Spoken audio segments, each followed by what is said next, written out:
See, even with my artiness, like my wife is a hobbyist as well, and the one thing that she does, bless her, which just like drives me mad, is she'll leave her brush in water. Oh, don't do that because that curls it. There we go. Everyone's reactions are like, like, fucking hell, no. That just hurts my soul. Yeah, exactly. I just cringe. Have you ever done the old trick? This is prime ADHD, by the way. Have you ever done the old wet palette trick of use a wet palette and you're using it to do all your painting, then you come back 3 days later and you open it up and it's got indigenous life forms in it. But like, is this God? Welcome to the In the Tank podcast. Get ready for an hour of hot 40k goodness coming in your ears. You're in the tank now, baby. We are live from the Battle Barn. We are indeed live. Look at this. It is welcome everybody to In the Tank Plato Special. Hello there, Plato. How you doing, mate? Hello. Hello. Nice to meet you, Plato. Yeah. I'm here at Casa de Stanton. Beautiful. Indeed, the Battle Barn itself, right? How are you finding the Battle Barn? Do you enjoy it? Is it cool? It is a fantastic piece of work, given that Eddie built it. What an accolade. Oh, Plato, I'm going to love you for this episode. This is great. Like, fantastic. Your voice already had me quite a fan, but if we're going to be ribbing Eddie throughout, this is going to be fabulous. Fantastic. I aim to please. I flew 2,000 miles to be here. You did? Yeah. You've made a big effort. Specifically for Eddie. ITT didn't matter. It was just cherry on top. Bit of sprinkles as well. Where did you fly from, chap? I am originally from Romania. I kind of wandered through the desert a bit, lived in Ireland for about 5 years, in the States for about 2 years. Then love finally beckoned for me, and I had to move back to my Romania to get married. Oh, that's quite to cute, a fantastically wonderful human being, but everything else has just gone downhill from there. So I came back. Yeah. So we've just done an event together. We did the Birmingham ITT together last weekend, and Plato stayed on a few extra days to do the podcast and also to do a stream at the Battle Barn tonight, which will be good fun. Fantastic. So you will probably be listening to this live this evening, so it'll probably be just after this episode is finished, if you've listened to it when it came out. We'll be going live at 7:30 p.m. UK time. So log in. Very quickly, Plato, what is the wargaming scene like in Romania? Is it good? It's pretty much up and coming. Sure. It was a bit scattered up until a few months ago. Myself and a few team members from WTC Team Romania, we opened a club. So shout out to them if they're watching. Fantastic. And it kind of picked up on the newer talent because there were about 20, 30 people in the Bucharest area that we had no idea existed, like with fully painted armies and... Where are these people? And we figured out we figured out that they didn't have a place to congregate, right?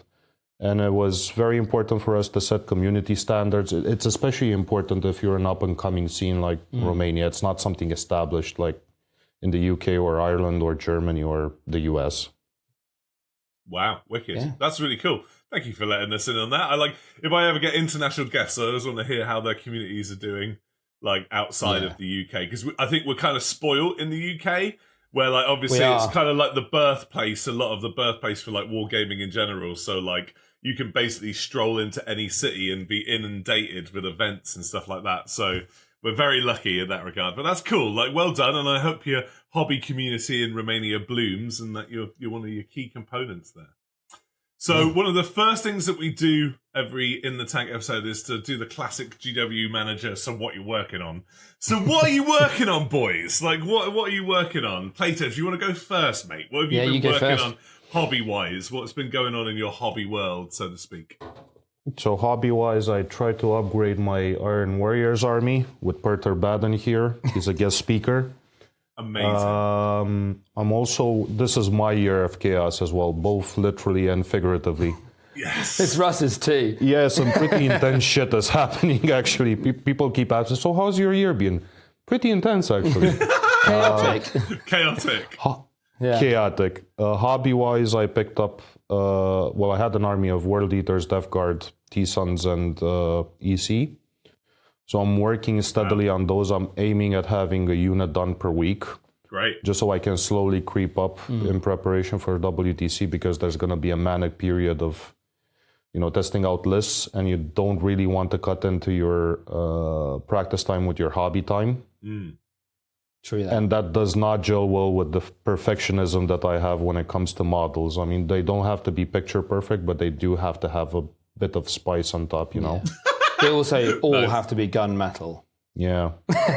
Iron within, iron without. That's a great choice. I mean, fantastic. Like, wicked. It's more like desperation with an iron without. But So is that like a cool Aberdyni Perturabo-y conversion then? Yeah. Is that what that's about? Because that looks great. Can We'll get a picture of I'll it. tell you what we'll do. We'll take a picture of your army, buddy. We'll post it on the Instagram so that people can have a look at it. Well, people will be able to watch it live on the barn tonight anyway, so you'll get some nice close-up shots. Ed, if you get some nice pictures, we'll put that on the Instagram as well. That'd be wicked. That'd be well good. So, Ed, what have you been working on?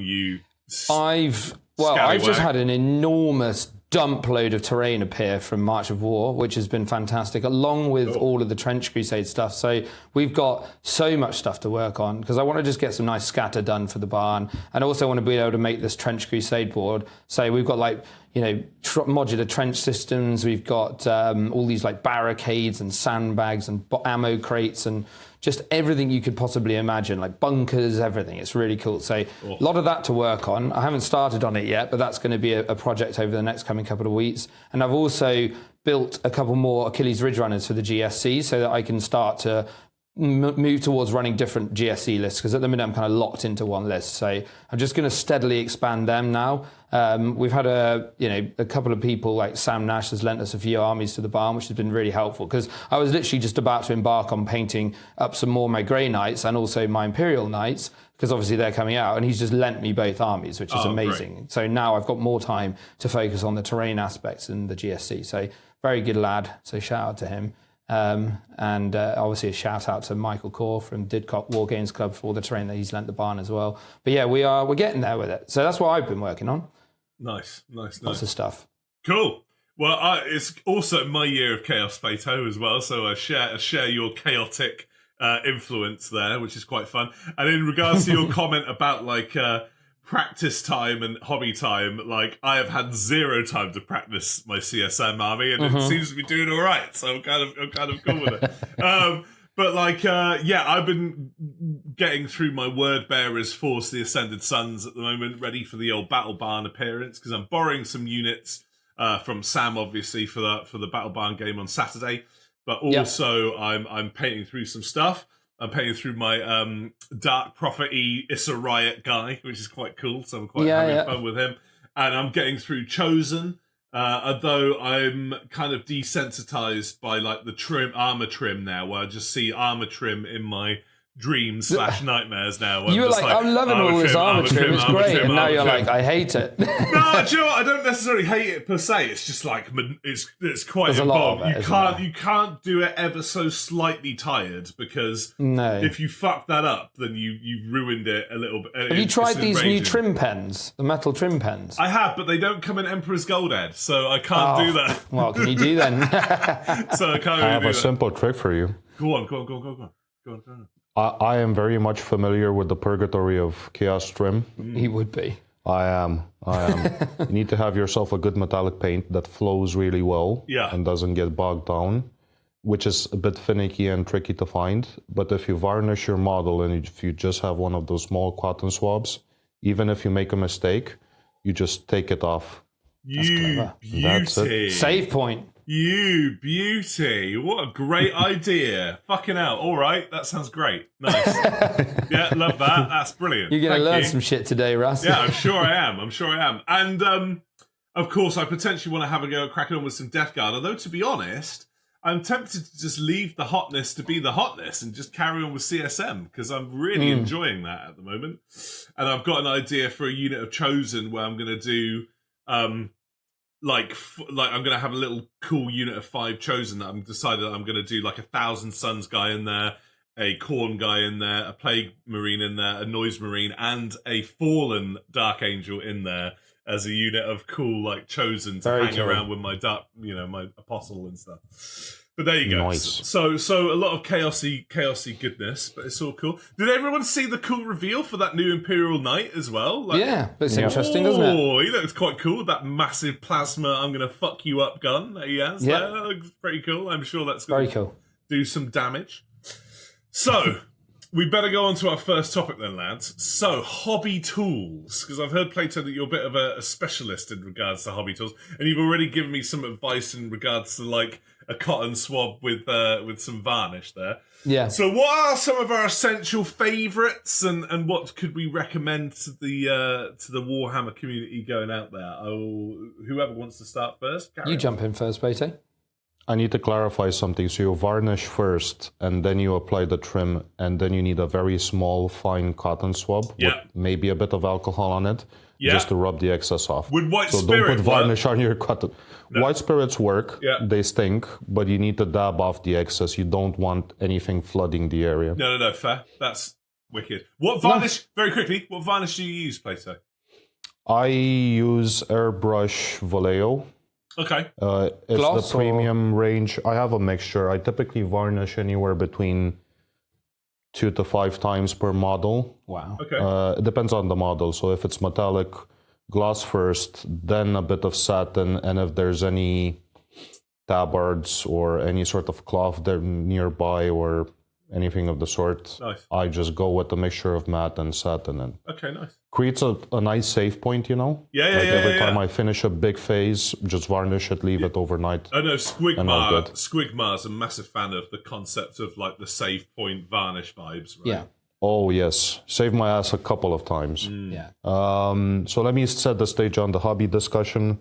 I think I started getting into the hobby in 2019 when I moved to Ireland. Pandemic came in. I think I've tested close to 500 or 600 products at this point. Wow. I was not married at the time. Disposable income was not an issue. Ed can tell stories about that and his hoarding and his absolute fucking GW hoarding. Oh yes. And being an engineer, every time I use a less efficient process, I lose time, and that's not something that I have an abundance of these days. So it's more of a medium of not repeating the same task twice or doing once-overs or repeating the same process. It's just a nightmare for me. So I have a top 10, you see, of things. I'll get started. Okay, go on. The number one thing that I would say to anyone coming in this hobby, if they want more than one army, is to get an airbrush. Ooh, controversial. Interesting. It is controversial because a lot of people, I wouldn't say don't know how to use it, but don't know how to use it well, especially if you have dual action. The majority of the times that I see someone is just take the airbrush, boop, boop, pull it all the way back, and you flood the model with a lot of stuff. But if you have more than one army and you're willing to go the distance to build yourself 2, 3, I have 8 armies, for example. I wouldn't be able to go through those without an airbrush. It's just nigh impossible for me. Interesting. Second would be good hobby tools, the basics. If you get the basics right, everything else kind of handles itself, right? A good nipper. The ones from Tamiya, for example. Tamiya are great. I can recommend them. A good X-Acto knife. I found the GW ones expensive and a bit wanting on the quality side and the durability side, unfortunately. And that's kind of the gateway in the hobby. There would be lighting. So if you have anything within the 5,000-6,000 Kelvin range, that's more than enough for what you need. Yeah, hobby lights are important. I've got one of those sort of movable strip arms, and that's really good. Really good. You would have your basic run-of-the-mill, especially if you're using an airbrush. If you have masking tape, masking putty, anything of the sort, if you're really trying to concentrate on something and you've done a fantastic job on a weapon, and then you remember, oh shit, I need to airbrush again because I missed the spot, just mask it off, boop, and peel it off. And that's wonderful. Brushes. One good brush, maybe 2, a size 1, maybe a size 0, and a lot of crappy brushes. Yeah. Right? We talked about this That's recently. me, yeah. We talked about this recently, actually. Yeah, We nice. did, yeah. And you don't use it for everything. Like if you have your nice sable brushes from Raphael or Da Vinci or Winsor & Newton, you don't use it for everything. You don't use it with metals. That just ruins brushes, like sable hair brushes, ruined completely. You don't use varnishes. You don't use texture paints. You definitely do not use washes and contrast paints. That's for finesse only. The rest, lots of crappy brushes that you can buy for 10 quid or 20 quid. Yeah. There's obviously the higher end, especially in the UK. There's a company named Rosemary & Co. Oh, yes, I've heard of these guys. Yeah.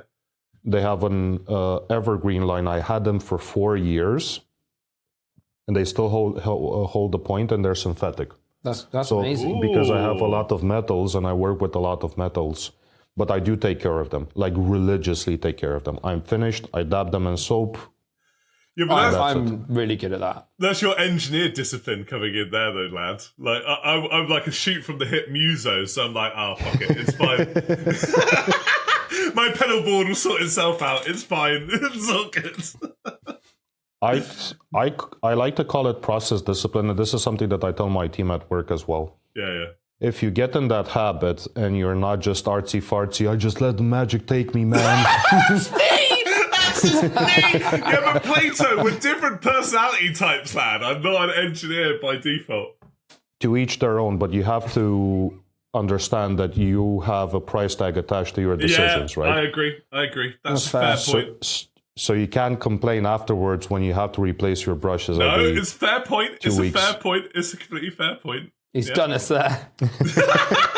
I've just got that ADHD way of like, I'll be painting and then Sonny will go off in the house and then I'll come back 2 days later and I'll be like, not only did I leave my brush with paint all over it, but I left the paint pot open as well. So that's me. Yeah. Bridget's like, no. See, even with my artiness, like my wife is a hobbyist as well, and the one thing that she does, bless her, which just like drives me mad, is she'll leave her brush in water. Oh, don't do that because that curls it.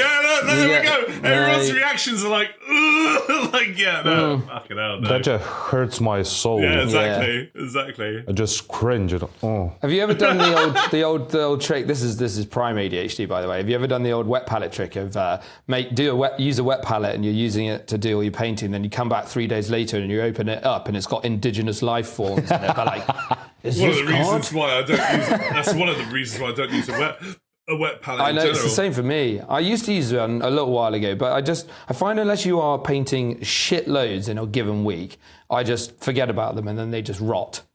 So Process discipline. yeah, but I don't have process discipline. That's clear. My wet palette was actually the next one. Okay, go on then. Whoa! What can I say?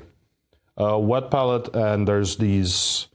You can find them in any art store, like painting wells made out of ceramic. Yeah, I got plastic. More like a block of stone, basically, with some indents, and that helps a lot if you want to control application and everything. Like metals, metals try to dry out, especially the Vallejo ones. They're a bit runny and they separate easily because they're for an airbrush. So you just dab a bit, control on a wet wipe, or a paper towel. Sorry, rather. Those are the basics. Oh, and a good set of dentist tools gets you out of a lot of issues. Interesting. Like a pair of fine tweezers. I have cats at home, and they're not allowed in the man cave room. Yeah. But every so often they kind of sneak in, like the mischievous fuckers they are. You don't want pussy hair all over you. You do not want pussy hair all over you. And every time I varnish, because I have a direct light and one coming from above, like direct natural sunlight, I see a bit of a hair. And if you varnish over here hair, Good luck getting it off. yeah, it's there to stay. Yes. Right? Yeah. It's like your relatives that overstay their welcome for about I 2 wonder weeks why when they Perch was visit. bad and had a monobrow.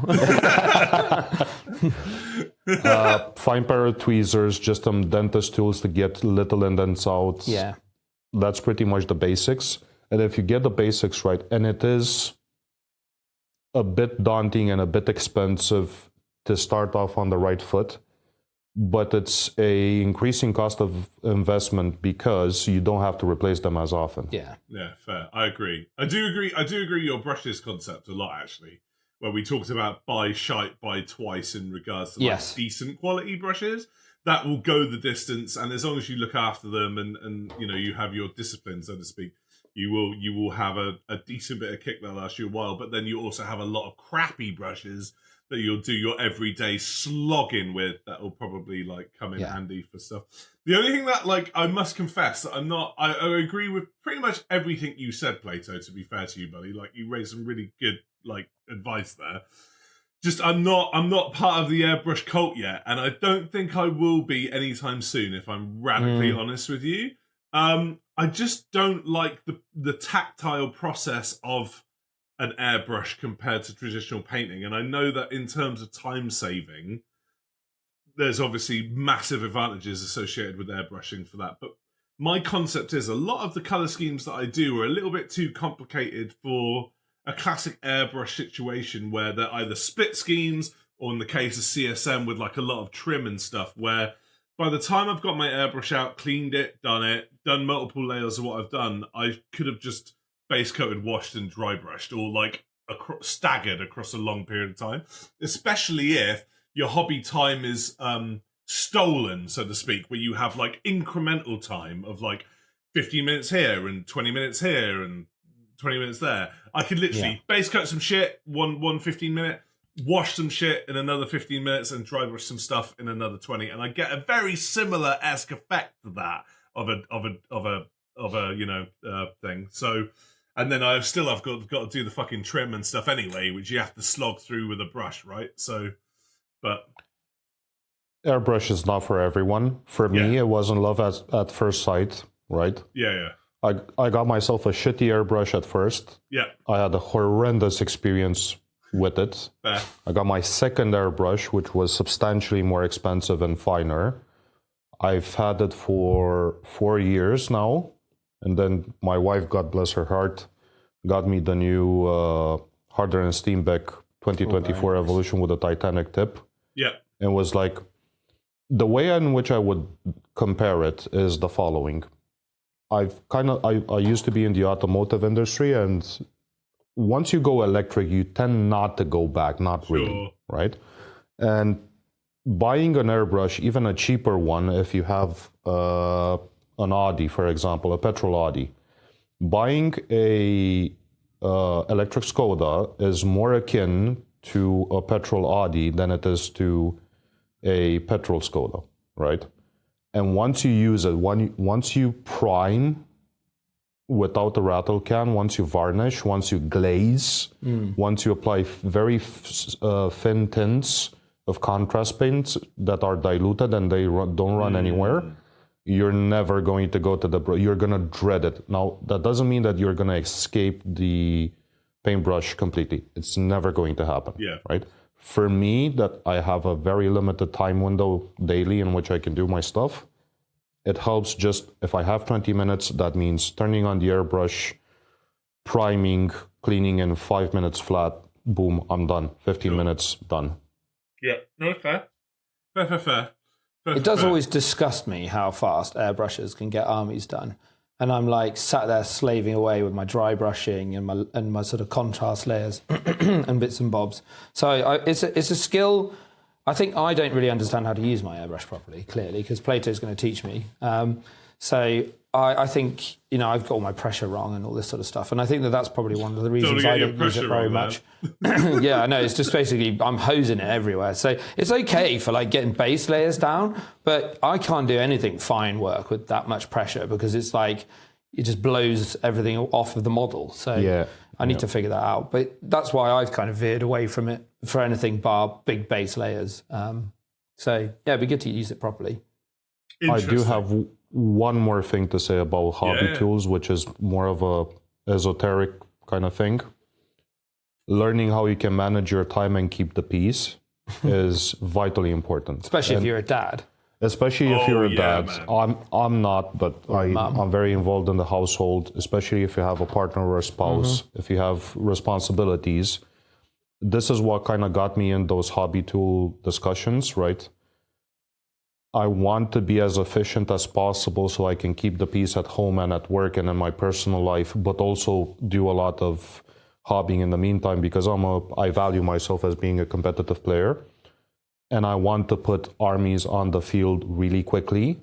And if I don't have the time, I'm just battle readying it, varnishing it, so I have my save point, and the next tournament over, which is actually what happened this ITT. Yeah. So last ITT, I had a bunch of personal problems. I had 5 days to assemble and paint an entire army. Didn't look spectacular. It is what it is. But this time around, I actually had people stopping by the tables. Nice. This is really nice. I think that's it, though, isn't it? Like, good. sometimes in order to get stuff out, you do have to sacrifice a little bit of your pride sometimes, right? Where, like, due to, as you say, unfortunately, sorry about your personal circumstances, but, like, you know, you're absolutely right. But even then, I think you've got to be a little bit kind to yourself in as much as, like, you know, you are going to be your own worst critic in that regard. And for every time you think that your army looks crap, like, someone else's looks worse, right? Well, like, Yes. I'm sure at that event someone else's army will look way worse than that, right? And it's just, but equally speaking, nothing fills us more with pride than putting something on the table that we're like, oh yeah, actually that's cool. We talked about this in the other episode when we were talking about getting stuff commissioned and how we have like the pride of painting our own stuff. Obviously, nothing against people who do commission, but this is obviously a very complex subject, but it's okay to criticize yourself, sorry, in a healthy manner, but you don't have to hate yourself for what you've done, right? A painted miniature, always better than an unpainted one. I 100%. totally agree. Totally agree with that sentiment. That is a huge sentiment there that I totally see. For me, very quickly, I would also recommend, obviously, vortex mixers. We've talked about this before. For me personally, vortex mixers are cool. For me, because I do a lot of dry brushing, I quite like a nice wooden dry brush palette. I don't like the textured ones per se, but like a slightly textured wooden dry brush palette. And obviously, good B&J's brush cleaning soap. BJ, you want a good old BJ, like BJ's you do. quite well. Green Stuff World actually make a liquid one that's really, really good. Nice. That's cool. I'm just old school, and I just remember seeing this in like art shops and stuff when I was younger and being like, it is good. They're quite cool. And of course, the old Scardis IKEA wall mounts with all the various like pot-sized things, just to keep that out of the range of like little hands and other things as well, right? And also to make your hobby. So well, fucking funny you should say that. Yes, when you're nicking my Emperor's gold, you little fucking scallywag. There went over to his house and stole it. I'll add a couple more. The WoW stick that you got me, I play with Russ's WoW stick. It is, you can quote me. How are you finding that? Russ's WoW stick? Yeah, it's a little drill, like an electric drill for drilling gun barrels. And it's really good. I use it all the time now. Generally speaking, what I do is I've got like a really thin, normal like hand drill, like one of the twisty ones. I just get the accurate pinpoint start position with that, and then I just go to the WoW stick drill and I just zzz in straight through. It's a revelation. I completely misheard that, mate. Sorry. No, it was deliberate. Oh, okay. So he played with your WoW stick. Yeah, he loves his WoW stick, although his WoW stick is a little bit thinner, so you know. Yeah, it is a little bit. Yeah. Any other tools, Ed? Just to round this off. Agitator balls for your paints. Oh, yeah, okay. Get those bad boys in your paints. That's an interesting choice. Although a lot of the army painter fanatic come with them in belt, so there you go. It's all good. Well, sadly, the Games Workshop ones don't, so you have to slip a couple of balls in there. Very quickly, Plato, because I'm not going to judge you, but I am very curious, right? Yes. What make of paints do you use? What do you use in terms of your... Or do you use a bit of everything? Are you a paint slut? Do you like to get involved with all your paint? I think I have 300-ish paints. Cool. Okay, cool. So my main workhorse is Procro and Vallejo. Oh, interesting. I have the contrast range from GW in dropper bottles, but that's kind of where it stops. In dropper bottles, interesting, because aren't those pots ass? Aren't they the stupidest pots ever conceived by mankind, right? I have the Chimera line. I have some from a company in the UK named Darkstar. They have some very interesting metallics. Scale 75 for the more matte finish. But not all the paints, just some of the paints. What about P3s? Are you a P3 man? Do you like some I P3s? haven't used P3s. Revelation. I haven't. Revelation. Metals are always Vallejo and green stuff world pigment, so you can kind of mix between them, get some spectacular results when it comes to obviously I'm a very big fan of true metallic metal. Yeah, okay, that makes sense. I think that sums everything up. Cool. Yeah. Have you tried the War Paint Fanatics? I have not. I kind of stuck with the things that I liked. Fair. Russ is a big fanatic, And I haven't experimented as much lately. Yeah. Interesting. Like I've recently jumped ship from a lot of Citadel paints. Apart from some of the metallics that I quite like, and obviously some of the contrasts, which are quite a unique formula in themselves, right? But I've been a massive fan because of the Blanche set of the Fanatic range. I absolutely love that, and of course the P3s are my absolute go-to, very fancy paints. Like they're quite expensive, but they're very good. Vallejos, I must confess, I'm due to like moral reasons, but also like I don't like the way that they move on my palette particularly, which is weird. Although I've got no beef, just not really for me, if that makes sense. But yeah, interesting. But I was just curious. Sorry, as a quick aside. That's cool. Like, yeah, paint collecting's a bit of an illness, isn't it? Really, because I'm kind of looking at my racks and go like, "Holy Christ!" Do you use any AK stuff? I use a lot of AK stuff. Thank you for reminding me.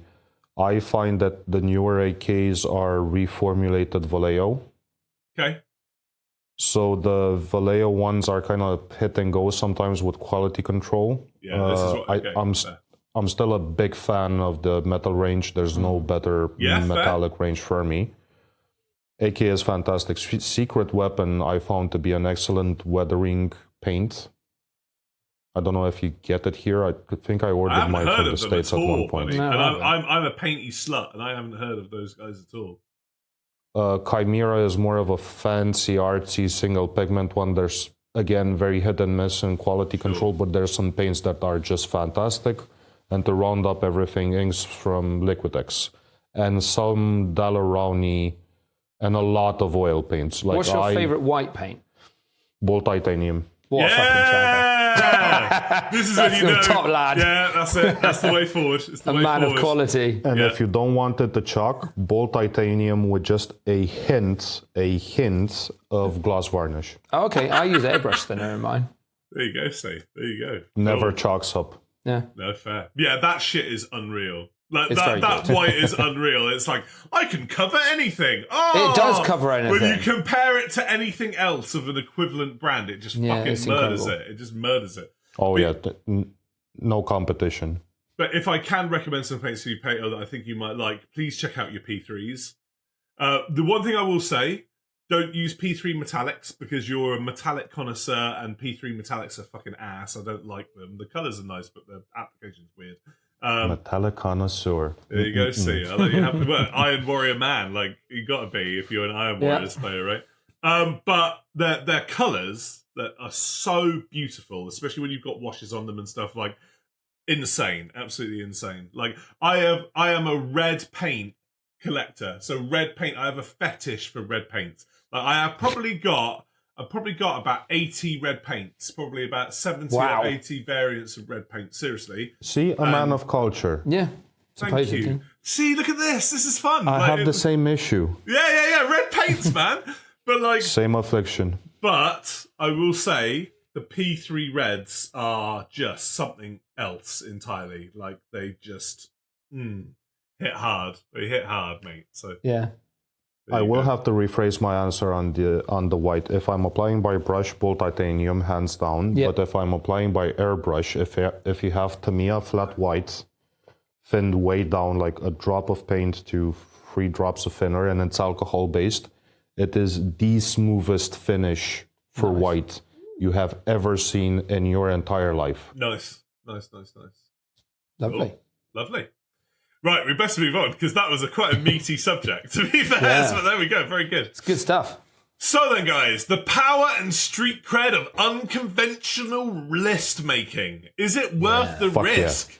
Yeah. See, I thought you'd like this. So, how do we feel about unconventional lists? Like, is it worth it, Ed? Ed, you can start with this one. How do you feel about this? I think so, because, and I'll tell you why, because we've talked about this on the podcast before, where it's like, you should be running lists that suit your play style. And I think that if you just copy cookie cutter builds off of the internet that are doing well at tournaments, John Lennon's running the latest X and Y, and you just copy it and run it, you're not going to run it as well as him anyway. You're probably not even going to get what the foundation of the list is about. So you're just going to run it. You're going to not be that good with it, and you're going to be going, why is this in the list? Because he hasn't explained it all to you, right? So that's one reason not to do it. The other reason is because on that reason, if I run a list that I'm good with, that I've built up from the ground up, and I'm like, I like this unit because of this, it suits my play style, you're going to come up with something that is a bit more unique to you rather than just copying the meta shit all the time. Yeah. And eventually you're going to get to a stage where your list is going to be in that sort of unconventional bracket because it's just something unique to you. And then people who you're going to face on the table aren't going to necessarily know how to play against that. Because if I go to a tournament, I can guarantee you if there's 10 Space Marine players there, then 5 of them are probably running a cookie cutter build off of the internet, right? Yeah. If I'm running something completely wildly out there that's just like, what the fuck is this shit? But I built it all and I get what it does and it's all my play style. People aren't going to know what to do against it necessarily in the same way because they're not prepped for that meta list. It's not the same thing. That's what I always feel like anyway. I'd much rather run something that I enjoy as well. Plato is known for his what we call Plato lists, right? And I think this is why this subject is so good for him, is because he always takes a list that people, or takes an army or a detachment that people are running that's decent, but then he'll just put his own spin on it, and it catches people off guard every time because they're like, what the fuck? So like, you've been running Creations of Bile, Russ, recently. Plato has just finished the ITT with us, and he ran a Creations of Bile list, but it's very different to what you've run. So it doesn't even have bile in it, right? Which is, I think, what you wanted to do with your list originally. Dude, that's like literally what I submitted to the team. They're like, what a stupid idea. And I'm like, excuse fucking me. You shouldn't listen. Plato, did you run Abaddon? Yes. Dude, right? And then you just chose, I presume then you just chose your bile buff then for every game that you played then, I presume, yeah? It depends on the matchup. It's very matchup dependent, and this is where I'll get into some of the philosophy behind the Plato lists. And it's now an archetype both in Team Romania and in Try Hard. Mm-hmm. Like people, I talked to our captain the other tournament that we had. Said I'm not gonna challenge a Plato list. I think it's crap, but anyway. So last ITT. The one in February? Yeah, February. Yeah. Went undefeated with CSM. Was the second highest scorer after Alexandra Sacco, who's just a competitive in the whole beast. event. Yeah. Wow. In the whole event. Wow. This time it was a bit more tricky because our matrix was a bit off, so I was kind of... taking worse matchups. I was a defender, so I was the first one put on the table every single game. And I did not have a list ready for that role. And it still did very respectable. I think I scored the highest. You scored the highest in the team anyway. Yeah. So bloody good work. There is a caveat, a very big caveat to that. This is the product of maybe 50 iterations with the same list against different opponents and against different armies. And I have to credit people in Try Hard for helping me out at the beginning. Mm. And this started in 2022, and it crystallized in 2023. So the first in-person tournament that I went to, I think I had 100 reps. Wow. I was playing CSM Iron Warriors with that detachment. No one was playing CSM. CSM had a win rate of about 20-ish%. And I was the top-rated CSM player in the world with a 87% win rate. Wow. Right? And it manifested over my first GT in Ireland, Broadsword. Yeah, Ollie's event, Broadsword War. Warhammer Fest in Manchester, 3 consecutive ITTs, but there was such an intense effort in fine-tuning everything there and realizing what the interactions are. Yes. And you're not going to win anything. But the amount of intrinsic pleasure that you gain from it, because it's your baby, it's your creation, no one has anything similar to it, is fantastic. The other caveat to it is that it can easily spin out of control, because you put something together, it looks good on paper, it's going to do this and it's going to do this, you put it on a table and you get slammed. Yeah. And you get slammed and slammed and slammed and slammed, and you don't take the necessary step back to divorce your own preconceptions about, maybe I was wrong. Yeah, no, that's a fair point, though. That's a fair point. I think you've got to walk that difficult line between, like, you actually being right and there's an idea in there worth developing and going, like, actually, no, this could actually have legs, to, oh, fuck, I need to go back to the drawing board now and kind of, like, go, okay, let's kind of redefine this. So just very quickly, because I just have a vested interest in this, roughly speaking, and you know, without going into too much detail, what did you roughly run for your bile list? It depends a lot on what terrain the tournament is. So this was UKTC terrain. Usually I'm practicing on WTC terrain. Very different. Of course. I was running Abaddon, some cultists, a Nemesis class squad because I want to control the fight phase, Cypher, a Rhino, 10 Terminators, 10 Possessed, 10 Warp Talons. Oh, okay, whoa, 10 Terminators, very quickly, why? Because I'm really intrigued by that. Because they are underrated, and no one wants to deal with them necessarily, and they just think that they're just Terminators that are going to be on the table. But if they move 7, if they advance and charge... I quite like their ability as well, the whole like wound thing. That's pretty good, man. That's not bad. They reroll hits when they dart packed. Yeah. In shooting and combat. Yeah. They all have the combi weapons, so if infantry is about no bueno, they have a hell of an overwatch if you spike your 6s. True. And they're very durable. And they can act independently of Abaddon. Do you run any Chosen? I have 5 Chosen with Abby, his honor guard. I have a very interesting motif for the models. I like to have my models very different to everyone else's, so there's a lot of kit bashing involved. And I have their plumes, their little mohawks. Cool. Yeah, cool. Do you run any very quickly? Do you run any vehicles? Like any big? 1 Rhino. Brilliant.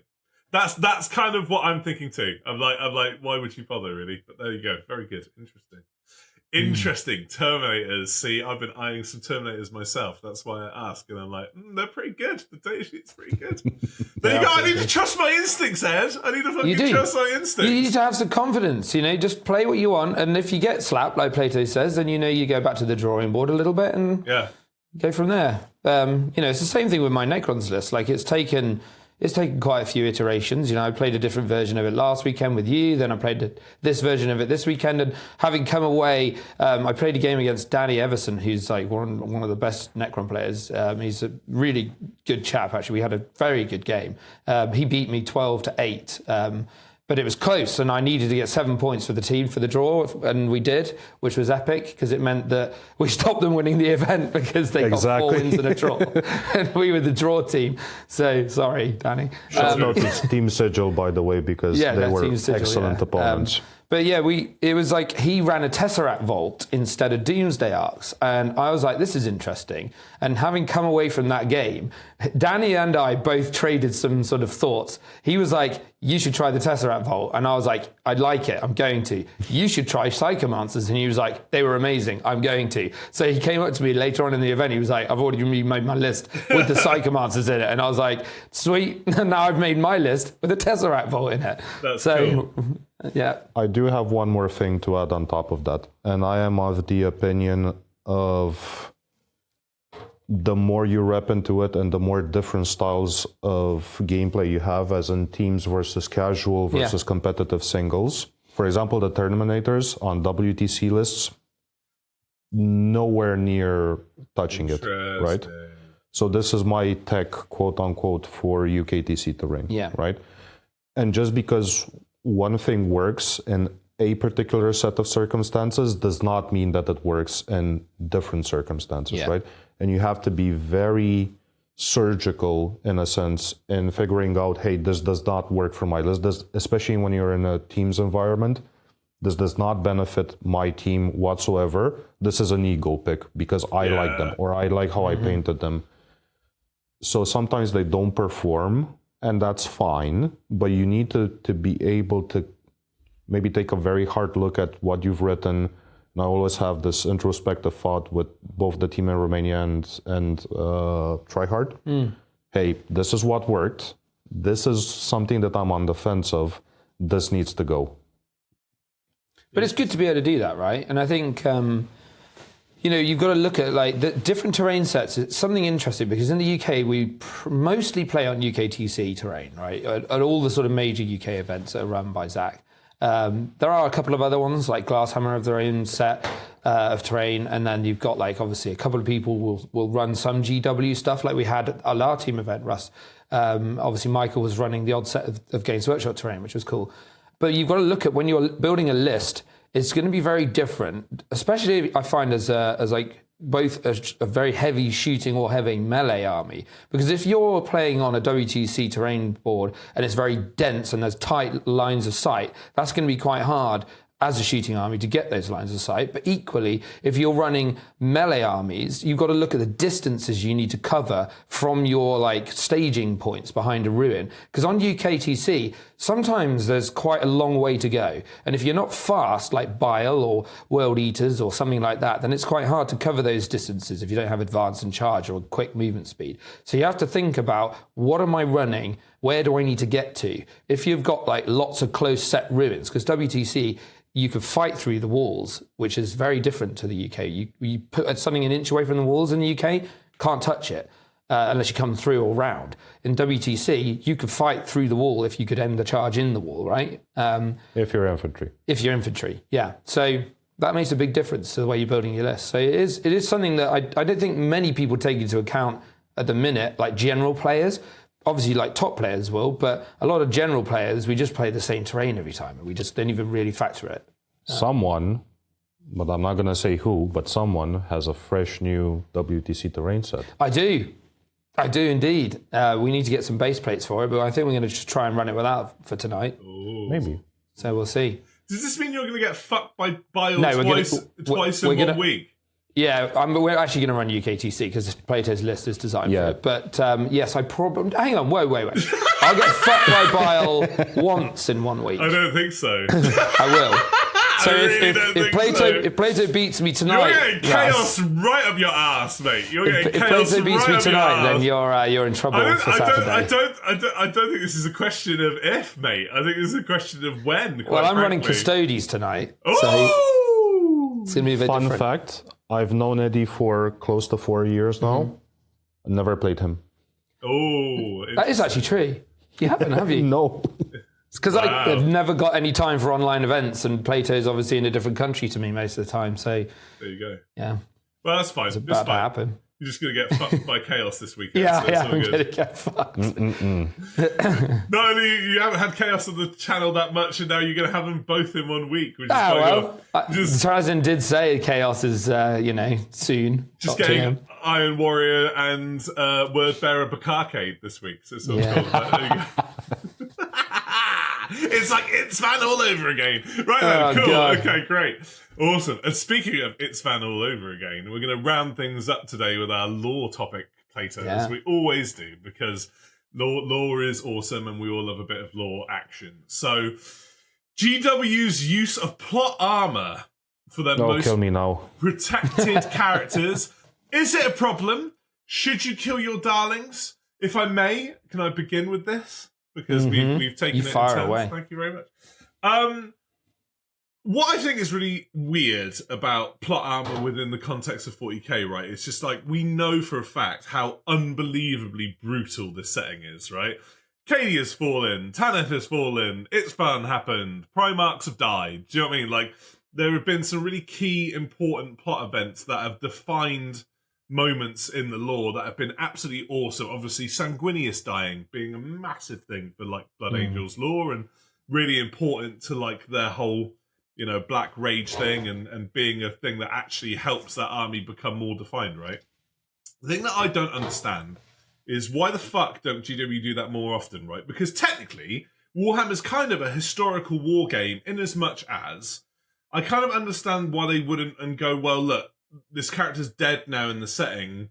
Why would they be legal to play? But by that same token, just let it be open-ended for at any point in the last 10,000 years, right? Of like lore and history, where like you can just bullshit it and be like, well, look, you fought in the year 37,000, right? And when this character was kicking around, do you know what I mean? Like, it's fine. It's not that big of a deal, right?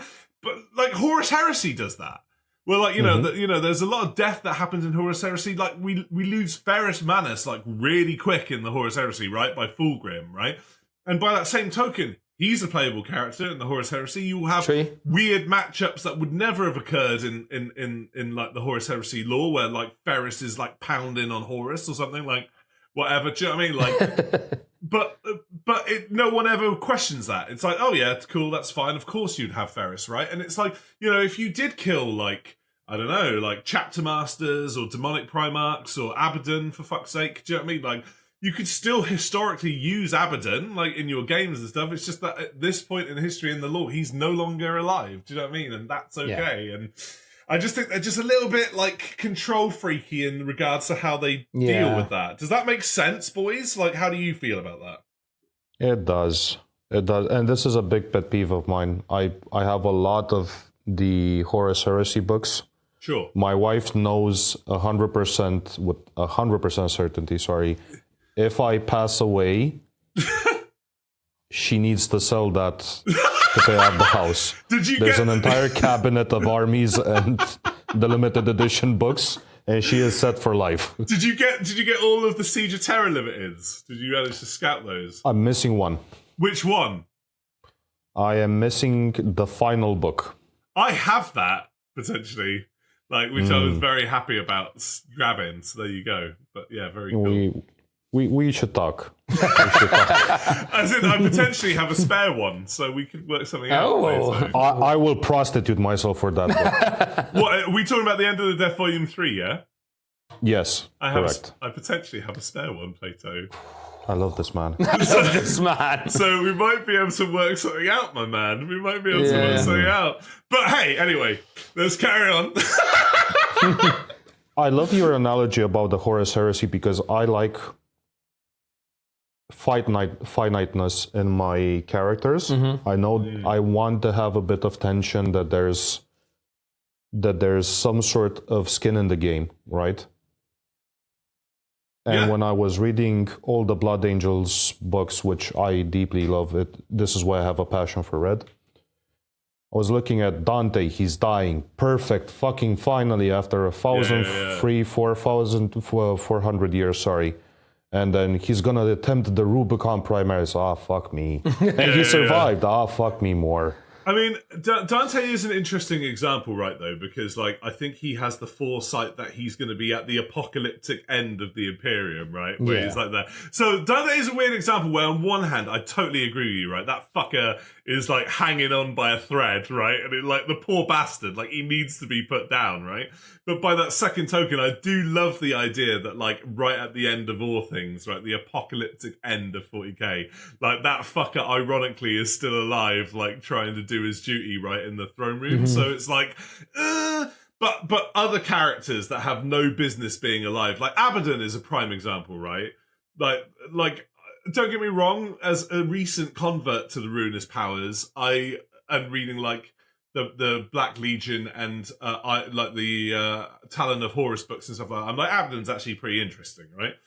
But by that same token, he's had a lot of plot armor moments in the lore where you're like, dude, like, how the fuck are you still alive? And by the very concept of chaos, where it's like this constant, like, thing of sort of, I don't know, like War Masters changing hands, like even Horus obviously died, like, it feels like Chaos wouldn't really be able to hold on to a War Master for that long, just because of the nature of what Chaos is, right? It should be this never-ending game of, like, fuckers dying and being on in like, situations of power throughout, like, 10,000 years. So, like, one time it's Abaddon, and then another time it's Perturabo, and then another time it's, like, whoever. Do you know what I mean? Yeah. the thing that I'm trying to say is that all the main characters, for example, crossing the Rubicon Primaris was this very dangerous surgery with 50-50 split. No one's failed it, And no one's somehow, everyone that's a main character, boom. Yeah. It's almost like it was like an upscaling marketing ploy, right? However, if you want what I think is a lore done right with a lot of skin in the game is Perturabo, right? Yeah, true. So in the Horus Heresy, there was the whole Angel Exterminatus moment where, the snake, I can't stand Fulgrim Edge. He's just off-putting to me.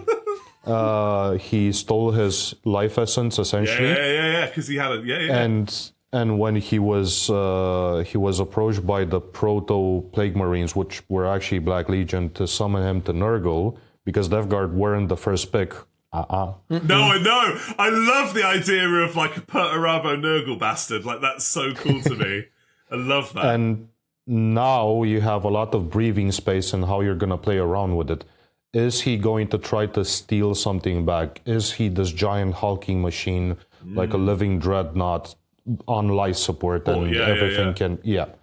So that has a finiteness to it. Everything else, plot armor.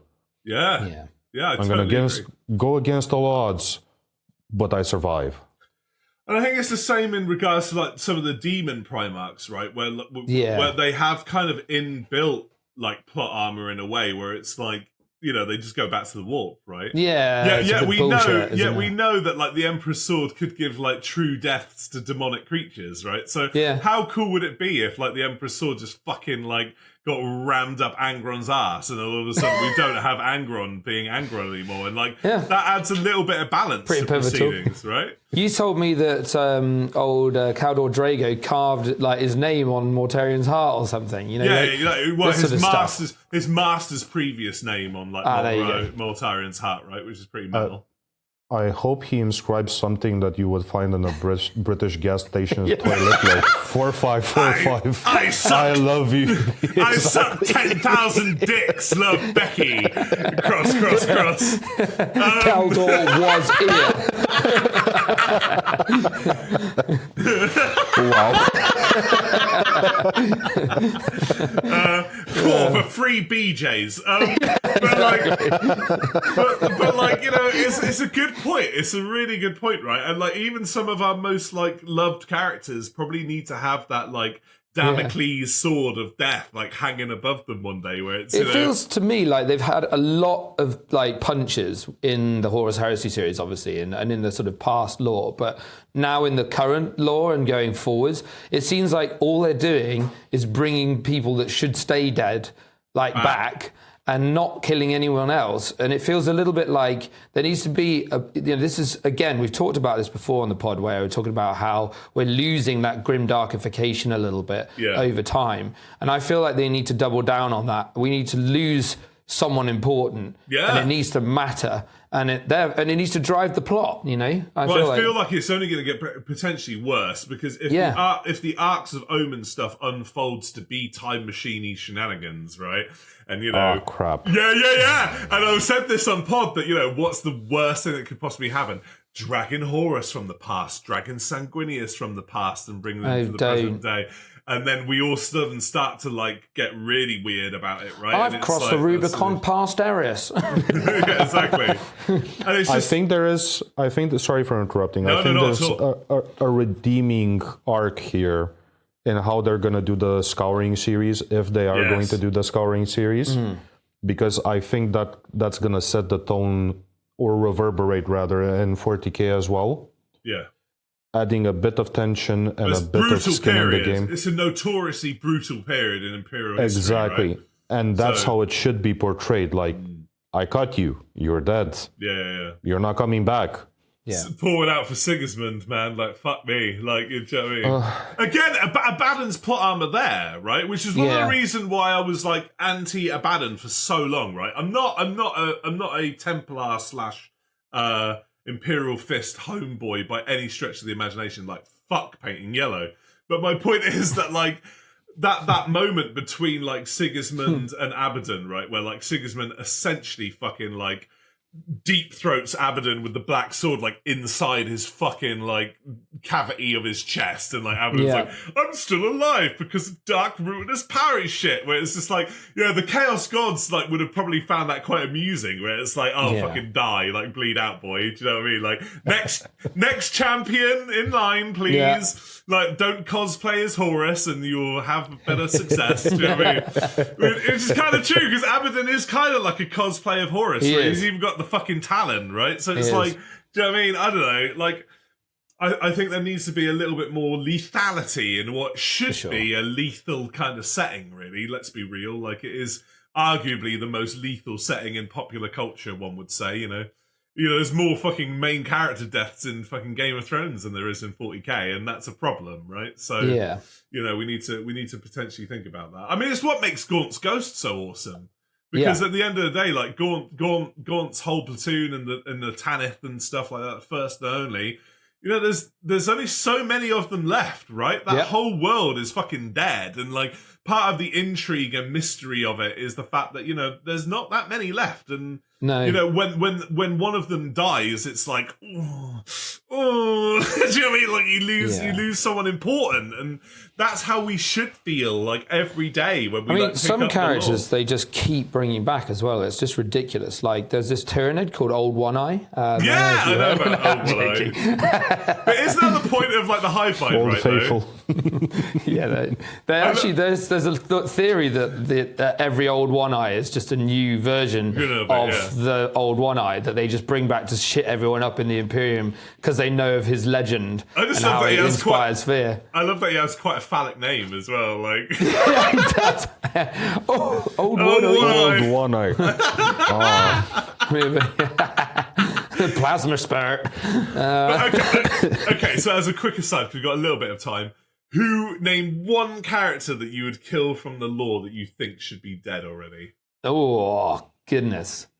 Let's have a think. Have you got one in mind? I've got two very quickly. Malleus Calgar. Calgar should be dead. Marnius, whatever, dickhead ultramarine. Like, he should be dead, especially now that Gulliman's not around. He's armless. Don't worry about it. Armless. And Abaddon. And though I kind of like him now, ironically, Abaddon should be probably dead. Like Abaddon. Like, I love the idea of a constantly changing War Master throughout like various like centuries for Chaos. Sure. And I think that actually personifies Chaos more than what they currently have, which is like an Archean like overpowered bullshittery War Master that's like, I know all the 10 Black Crusades, and I'm just like, fuck off, mate. You spooned those Crusades, like whatever. Spooned them. Like absolutely spooned them. If I had to pick one, Cato Sicarius for sure. Oh! Or Caldor Drago. Oh! No, not my boy Caldor. Not Caldo. Oh, Doom guy. They're too OP, especially Cato Sicarius, just this brilliant, wonderful, strategic mind, fantastic warrior, schlong like 2 kilometers long. His breath never stings. He never dies. True. He never bleeds. Unless it's a pussy, but there we go. But like, it's just insane how you can distill every single good trait and zero character flaws. I agree with Cato. I don't agree with Caldor, because the one thing I do like about Caldor is the fact that he's living in the warp now, right? So what I would like to see with Caldor is a bit of like warp PTSD, and like when he comes through the warp to help out his fellow Grey Knights, he's not like all there. Do you know what I mean? Like he's kind of a little bit delirious, and he's got like a bit of a twitch. He's like fighting what he feels like are demons, but in actual fact are like, Imperial citizens. Do you know what I mean? Or like guardsmen or something. You know how I see Cato Sicarius? No. Like the future stoic. In the sense of, I'm rich, I have everything I need, but I'm gonna virtue signal and I'm gonna pretend I'm poor. Yeah, for Christ's sakes. God, this goes deep, bro. You've got shit with Cato. You're like throwing that gauntlet down.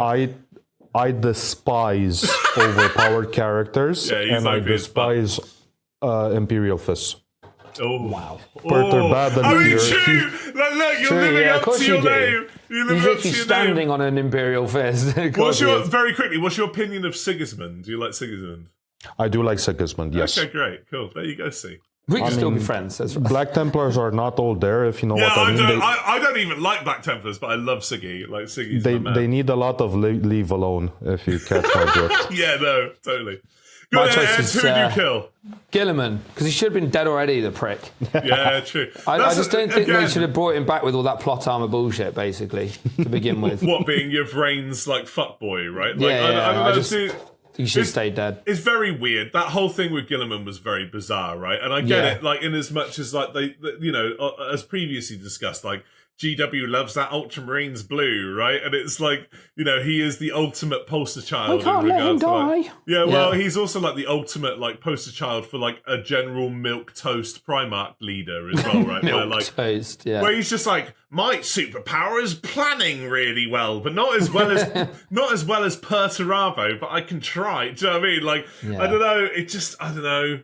Like, yeah, Gilliman's not all there, and the fact that he needs, like, an overpowered Emperor's Sword to bring him up at the same melee standards as any other decent melee Primarch is quite interesting as well. Robotech Gilliman, space accountant. Space accountant. He's just, like, the most unglorified hero ever. Like, you know, Plato, just to let you know my cards and stuff, like, despite my year of chaos currently, although some people would argue, like, oh, it kind of still is, I'm a Dark Angels boy. So, like, you know, like, it still is. So, you know, Lionel Johnson's my man, and I just compare, like, Gilliman to the Lion, and I'm just like, there is no competition there in regards to, like... Well, you're comparing autism with space planning, so... It might be autistic, but my God, can that motherfucker wield a sword? Like, Jesus Christ, as Conrad Kurz would know, bless him. Yeah. Giving credit where credit is due, yes. Indeed. So there we go. Ferocious. But we better wrap things up, lads. But well done. Yeah. That was cool. But why? Why? Did you enjoy? Did you enjoy your time, Plato? Did you enjoy your time in the tank? Did you enjoy it, mate? I have enjoyed it way more than I anticipated. I'm usually not a person that goes on social media or anything of the sort, but it's really nice to hang. I would love it if you would have me back at some point. Oh, of course! Absolutely. 100%. Absolutely. Well, you know, I've enjoyed your dulcet tones, to be honest. To be honest, you bring balance to the force, right? When me and Ed are pretty intense, and you're quite like a nice... He's a calming presence. Chill anchor. Like, we're actually... He doesn't know me at all. You'll find out tonight. See, funnily enough, actually, like, I feel like we would get on quite well, lad. Like, I would totally give you a hug if I were to see you in real life, mate. So there we go. Yeah, see? There you go. So, let us know, guys, which characters you'd like to see die in the lore. And also, I'm just gonna drink this one in for a second. Like, comment, and subscribe. Oh! I got distracted! I got distracted! You stole it. I do have one suggestion, though, because we've been talking about hobby tools, and I have a pretty exhaustive list. Such a penis. If we can prop those in the comments with things that we kind of use. And there's no kickback or affiliate links or anything of the sort. Just whack him in. Recommendations after... tons of trial and error. You're in serious fucking trouble, Ed. God damn it. Like, I hate you so much. You're such a knob, Ed.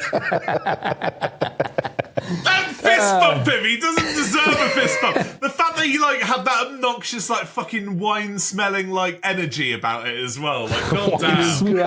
Oh, it's like smelling his own, like excrement. Like, what a fine vintage. Yeah. And thank you to our lovely Patreons. You guys are the true heroes. Exactly. See, we need to thank our Patreons, you penis. Yeah, thank you, Patreons. Thank you, you guys are amazing. And of course, please like, comment, and subscribe. Check me out at Count Ruscular Minis on Instagram.